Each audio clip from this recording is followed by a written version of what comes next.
Sebanyak 25 pemain Sriwijaya FC melakukan penandatanganan jelang Piala Gubernur Kaltim pada bulan Februari 2016. Pada kesempatan ini diperkenalkan pemain baru SFC dan mayoritas skuad SFC.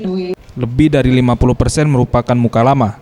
Di antaranya Firman Utina, Thierry Gattuso, Ahmad Juprianto, Supardi Nasir, Emre Duan dan Amirul Mukminin. Menurut Dodi Reza Alex, Presiden klub SFC mengatakan, SFC saat ini prihatin terkait belum jelasnya penyelenggaraan kompetisi Liga Indonesia. Namun sikap profesional dari manajemen klub terus diupayakan dengan mengikat kontrak dengan para pemain.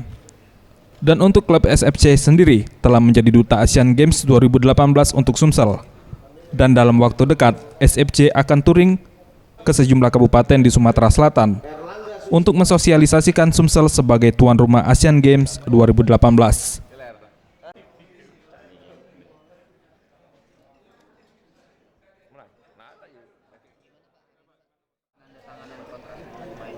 Kami sebagai tim Sriwijaya FC yang merupakan tim kebanggaan Sumatera Selatan prihatin dengan keadaan sepak bola sekarang di tanah air.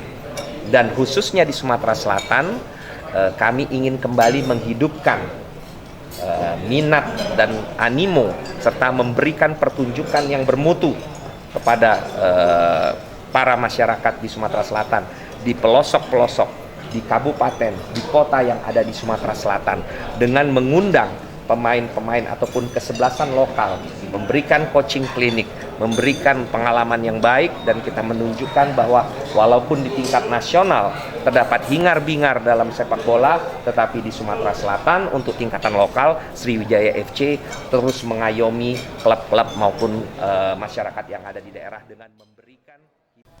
Sementara itu Firman Utina, pemain SFC, mengaku tertantang memberikan gelar kepada Sriwijaya FC karena ia merupakan salah satu pilar utama pada era kejayaan SFC.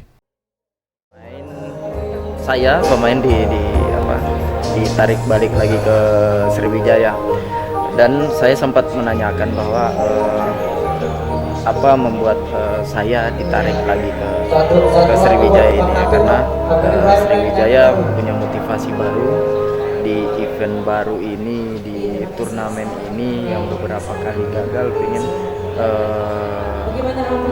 pengen mengembalikan pemain-pemain yang dulu sempat bersama-sama digabungkan dengan pemain-pemain sekarang, pemain-pemain muda yang bagus-bagus sekarang untuk menjadi satu kekuatan tim yang solid. Parel Dwi Satria, Septiaun Rizky, Sriwijaya TV.